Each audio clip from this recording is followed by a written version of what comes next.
Okay, and welcome back to the channel, and today I'm just going to talk about a Rolleiflex I had to test. And what do I like about Rolleiflexes? The medium format. That's about it really. Um, it was just an absolute disaster. They're almost impossible to focus. This one was actually broken, as had to go back to be repaired by the company it was bought from. It's not my actual camera.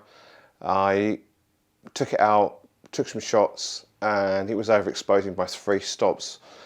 So it doesn't do like 30th, 60th a second like that. It goes 50th, I think it's 50th, 100th and 250th a second.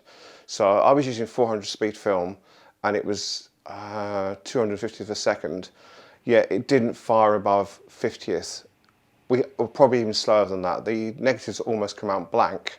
So it wasn't a good experience. But what I'm going to do now is I'm going to go through with you on the computer of just how I turn the negatives into positives on the computer the way I do it.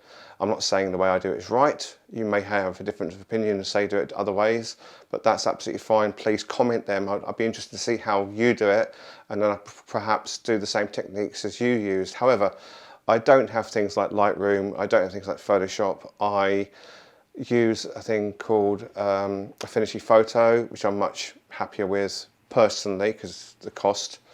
And so I'm going to use that and show you what I do. Anyway, hope you enjoy.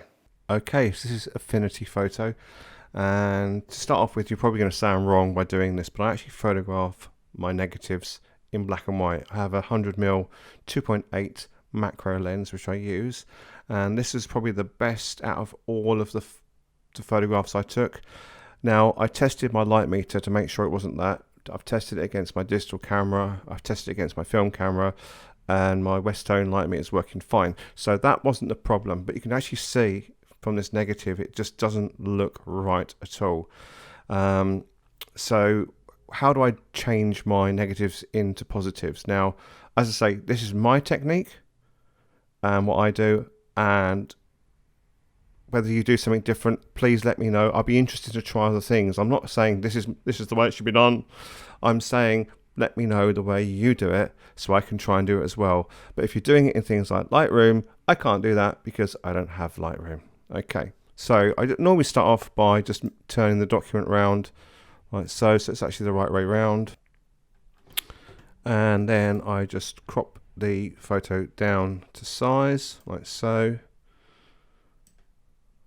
And I can also rotate it if I want to slightly, if the negative's slightly off. So if I wanted to just move that around, I can do that like that if I want to, and then just hit enter, and then you get the full screen. Now I think I've got some problems that I've caused when washing the actual negative, but that's by the by.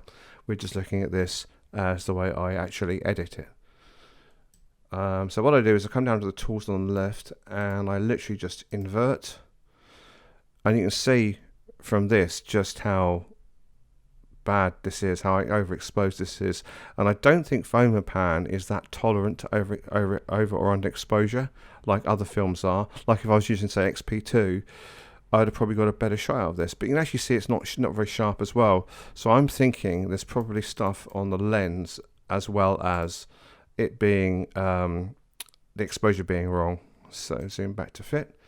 And then literally all I do is I go to the levels and I bring up the default and see the histogram, and then I just move the levels up. Now this isn't going to work properly because the fact is that the negative is so poor, but this is what I would normally do. I'd literally just pull these two up to the point. Let's come out of that again.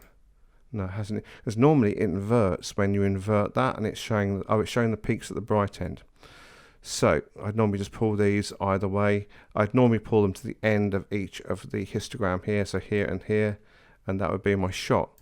But as I say, that's not going to work. So you'd normally perhaps add a bit of gamma in as well, like so.